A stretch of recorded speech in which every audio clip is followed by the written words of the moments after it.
Meu irmão e minha irmã, hoje, dia 29 de setembro, a igreja comemora o dia dos santos arcanjos Miguel, Rafael e Gabriel, esses três seres angélicos enviados por Deus à Terra para serem, no meio dos homens, presença de Deus.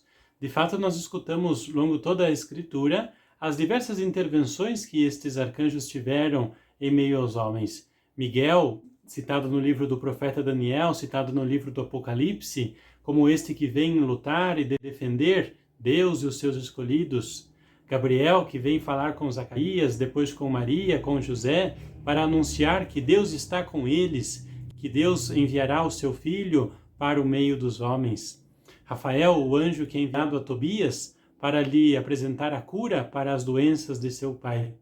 Três anjos, três presenças angelicais enviadas por Deus.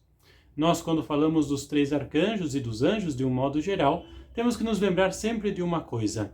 Os anjos são seres angelicais. Anjo quer dizer, é o estado dele, não é o seu nome, não é a sua característica, é o que ele é um anjo. Além disso, lembrar-nos que o modo como nós representamos os arcanjos, ou seja, vestidos com figuras humanas, com asas, são a nossa interpretação da Sagrada Escritura. Não quer dizer exatamente que sejam, de fato, seres que tenham grandes asas, que vistam, por exemplo, como Miguel, uma armadura e tudo mais. São seres angelicais, presenças de Deus na nossa vida para nos ajudar, para nos defender, como nos diz o Evangelho deste dia. Vamos então escutá-lo, para que nós possamos entender melhor a presença e a importância dos arcanjos, dos anjos na vida dos homens. Do Evangelho segundo João. Naquele tempo, Jesus viu Natanael que vinha para ele e comentou: Aí vem um israelita de verdade, um homem sem falsidade. Natanael perguntou: De onde me conheces? Jesus respondeu: Antes que Filipe te chamasse, enquanto estavas debaixo da figueira, eu te vi. Natanael respondeu: Rabi, tu és o Filho de Deus, tu és o Rei de Israel. Jesus disse: Tu crês porque te disse, eu te vi debaixo da figueira? Coisas maiores que esta verás. E Jesus continuou: em verdade, eu vos digo, vereis o céu aberto e os anjos de Deus subindo e descendo sobre o Filho do Homem. Palavra da salvação, glória a vós, Senhor.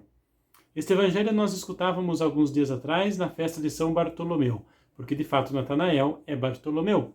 Porém, a liturgia nos propõe outra vez este evangelho, justamente porque é Jesus que está falando a respeito dos anjos. Os anjos que estão ao seu redor, diz Jesus mesmo, subindo e descendo. O que isso quer dizer?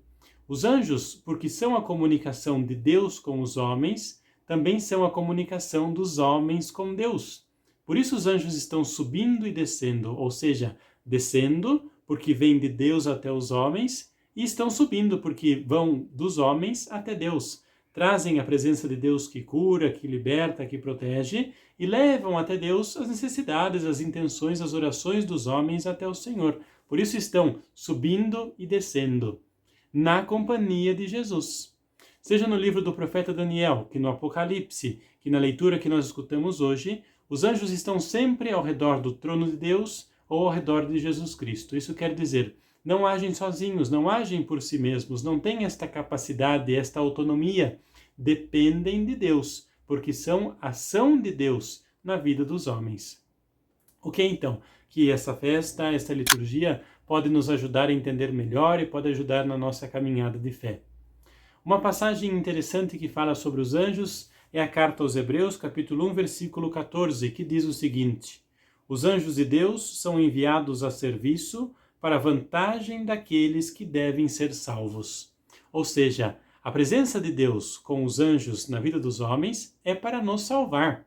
Deus manda seus anjos para salvar os homens. Mandou Miguel para defender-nos do inimigo, para salvar a humanidade.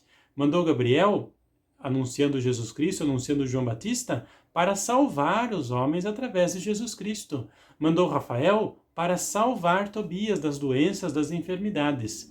Então os anjos têm sempre esse caráter de salvar, de proteger. Daí, por exemplo, os anjos da guarda. Anjos que são enviados a cada um de nós para nos guardar, para nos proteger das ciladas do inimigo. Anjos que são enviados, por exemplo, como nós dizemos nas orações de Ezequias, para proteger os túmulos dos cristãos, para que nada possa acontecer com os corpos que estão ali sepultados. Os anjos têm sempre este caráter, então, de salvar, de proteger. Além disso, é preciso lembrar que a força de Deus não pode ser comparada com as forças humanas nem com as forças malignas, como nos lembra Miguel. Além disso, a presença de Deus é aquela presença que reconstrói, que daquilo que parecia impossível, Deus traz uma novidade, como nós vemos em Jesus através do anjo Gabriel. E nós entendemos que Deus quer que nós sejamos salvos, que nós sejamos curados dos nossos pecados, das nossas doenças, das nossas enfermidades, como nos lembra o anjo Rafael.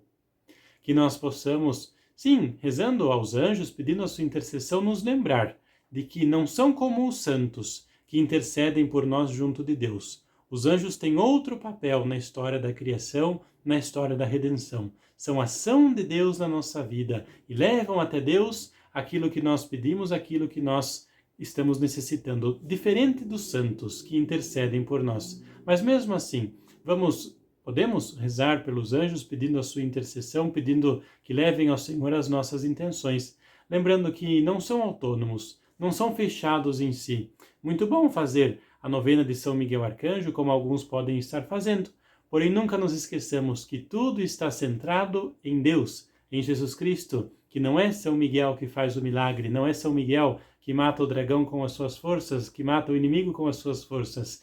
É Deus que age, é Deus que salva, é Deus que cura, é Deus que com o seu poder ninguém pode contra ele. Que a bênção do Senhor seja derramada sobre você neste dia, em nome do Pai, e do Filho, e do Espírito Santo. Amém.